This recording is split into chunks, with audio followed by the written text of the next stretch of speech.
Nakikita mo ba ang mga mata ng mundo? Na bawat hakbang mo'y sinusubaybayan ng mga lihim na hindi mo alam. Ang iyong mga ministro nagpupulong sa dilim, habang ang ilan ay nag-aaral ng liwanag at dilim. Alam mo ba na kailanman ay hindi pwedeng pagsamahin ng liwanag at dilim, Ophir? At kailanman ay hindi naaprubahan ng ministro sa sansinukob ng amang Yahawa na manlilikha ang batas ng mga anak sa liwanag na mambubulong. Nakaaway ng sansinukob at sa mga nilalang sa kailaliman ng dilim. Pagkat ang gusto ng amang manlilikha ay para sa kabutihan ng lahat ng kanyang mga nilalang. Ophir, balita ko'y mayroon pa balang darating. Isang El Nino, Ophir.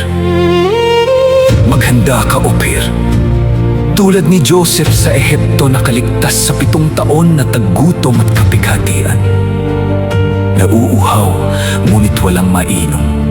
Nagugutom, ngunit walang makain, kumakalamang sigmura, Ophir. Ang ibang mga anak ay itinatalaga ang mga sarili sa trono kapalit ng kayamanan ng mundo. Ophir, balita ko'y mayroon pa balang darating. Isang El Nino, Ophir. Maghanda ka, Ophir. Tulad ni Joseph sa Ehipto na kaligtas sa 7 taon na taggutom at kapighatian. Nauuhaw, ngunit walang mainom. Nagugutom, ngunit walang makain, kumakalamang sikmura, Ophir. Ang iba mong mga anak ay itinatalaga ang mga sarili sa trono kapalit ng kayamanan ng mundo. Ophir, ang trono ng sansinukob ay kailanman ay hindi ibinigay sa nilalang ng liwanag na alam ang mabuti at masama. Balita ko, may bagong sistema ipapatupad laban sa mabuti at sa masama, upang manatili sa trono ang ilan na nakikipagsabwatan sa mga anak ng liwanag. Makinig ka, Ophir. Ito ang habili ng amang manlilikha, Aba Yahawa. Huwag umasa sa iyong kayamanan o sabihin, sapat na ako. Huwag sundin ang hilig at lakas ng puso. Huwag mong sabihin, sino ang may kapangyarihan sa akin?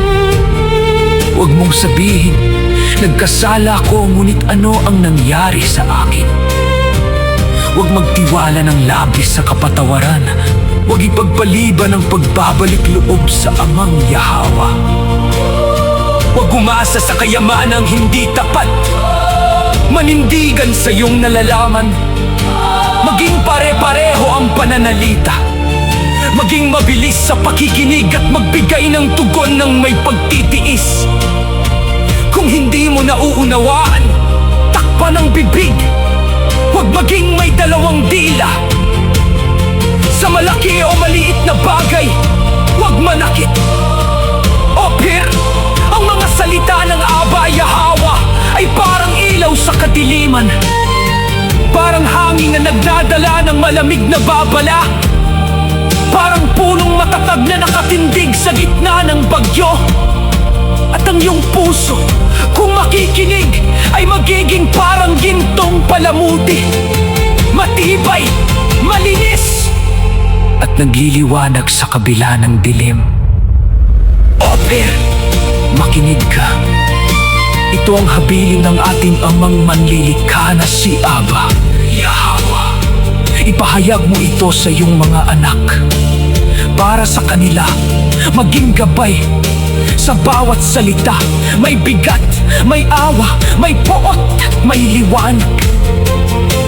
Ang daan ay mahirap, ngunit sa pagsunod, ang iyong puso ay lalakas. Ang iyong espiritu ay lalalim. At ang liwanag ay magbabalik sa mga landas ng tao. Makinig at huwag hayaang maligaw. Ang daan ng liwanag at katotohanan ay nananatiling malinaw. Kahit sa gitna ng dilim, kahit gitna ng gulo. Maging matatag sa bawat pagsubok. Maging tapat sa bawat kaibigan.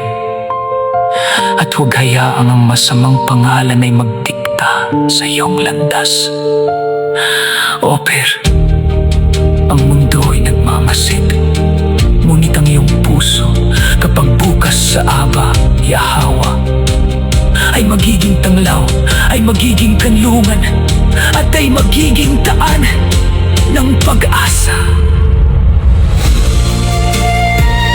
Oper, para sa iyo, itong mensahe mula sa ating ninuno na unang magulang na si Adam at Eva.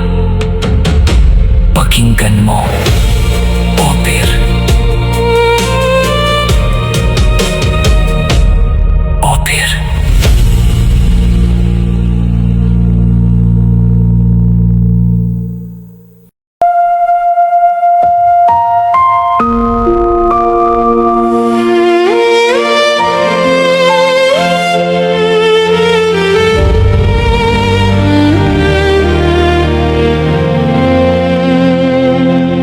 Sa aking bisig, inakala kong ikaw ay mawawala. Takot ang pumuno sa bawat hinga at luha. Ngunit sa iyong ngiti, tila walang sugat o lumbay, at ang bigat ng dilim ay dahan-dahang naglalaho. Huwag kang mangamba, mahal, narito pa ako. Walang bakas ng sakit sa aking puso. Sa piling mo'y payapa ang aking damdamin, parang walang aninong kailan may darating. Muling umiti ang pusong muntik ng bumuho. Sumuko sa yakap at lambing ng halik mo. Ngunit di namin alam Sa tamis ng aming mga bisig, may lihim na kaaway na sa amin ay nakatingin. may nais akong ibahagi, isang lihim na aking nasilayan. Isang dunong ng kaalaman na sa akin ay nabuksan. Mabuti at masama, Ang aking mga mata'y namulat, kayaman ang karunungan aking natagpuan at niyakap. sa pag-ibig Kami nagtagpo sa isang tibo. isang pangako. Kung saan ka naroon, Naroon din ako, kahit ang mundo'y bumagsak, di kita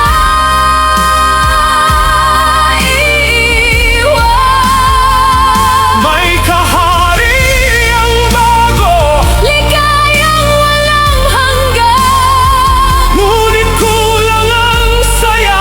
kung ikaw ay wala.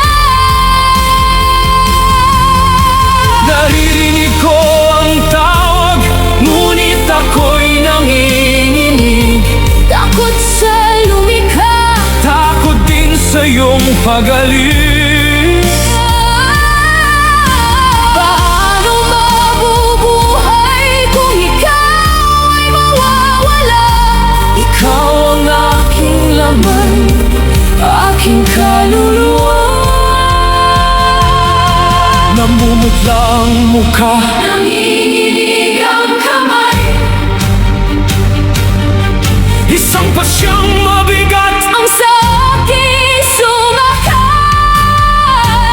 mahal, hawakan mo. ang aking kamay. Paano pipili ang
Bago pang simula Alam na niya ang wakas, at sa pagbagsak ng tao, isisilang ang pagtubos